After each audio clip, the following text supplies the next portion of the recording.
আসসালামু আলাইকুম। সবাই কেমন আছেন? আশা করছি সবাই ভালো আছেন। আমরা আল্লাহর রহমতে ভালো আছি। আজকে আপনাদের সামনে নতুন একটি ভিডিও নিয়ে চলে আসলাম। আশা করছি আজকের ভিডিওটা আপনাদের ভালো লাগবে। তরকারি রান্নার জন্য এখানে করলা আলু কেটে নিয়েছি, এখন কড়াই দিয়ে দিলাম। এখন ভালোভাবে এগুলো কষিয়ে নিব। করলা ভাজি তো খাওয়াই হয়, তো আজকে হচ্ছে করলা চচ্চড়ি রান্না করে নিচ্ছি। এখন ভালোভাবে নেড়ে নিচ্ছি যাতে নিচে না লেগে যায়। এখানে পানি দিয়ে দিয়েছি কিন্তু দেখানো হয়নি। করলা চচ্চড়িটা রান্না করা হয়ে গেল।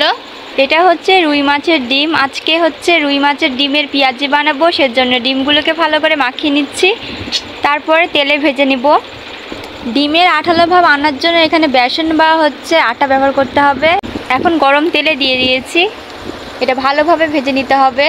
পেঁয়াজিগুলো এভাবে লাল লাল করে ভেজে নিতে হবে, খেতে খুব ভালো লাগে। আপনারাও ট্রাই করে দেখতে পারেন, আপনাদেরও অনেক ভালো লাগবে। আজকে দুপুরের খাবার হচ্ছে করলা চচ্চড়ি।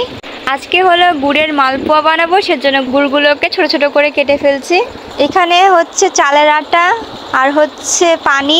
এখানে কিন্তু গরম পানি দেওয়া লাগবে, ঠান্ডা পানি ব্যবহার করা যাবে না।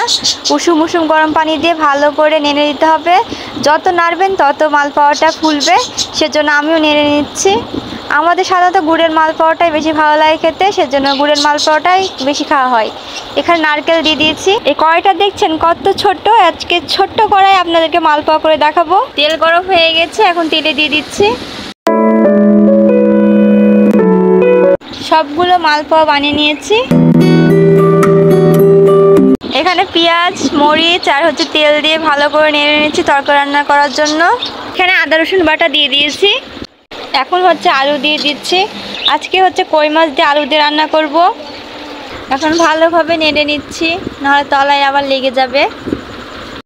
মাছগুলো দিয়ে দিয়েছি, এখন তরকারিটা ফুটছে। তরকারিটা রান্না করা হয়ে গেল। আজকের ভিডিওটা এখানেই শেষ করলাম। সবাই ভালো থাকবেন, সুস্থ থাকবেন, আমাদের জন্য দোয়া করবেন। আল্লাহ হাফেজ।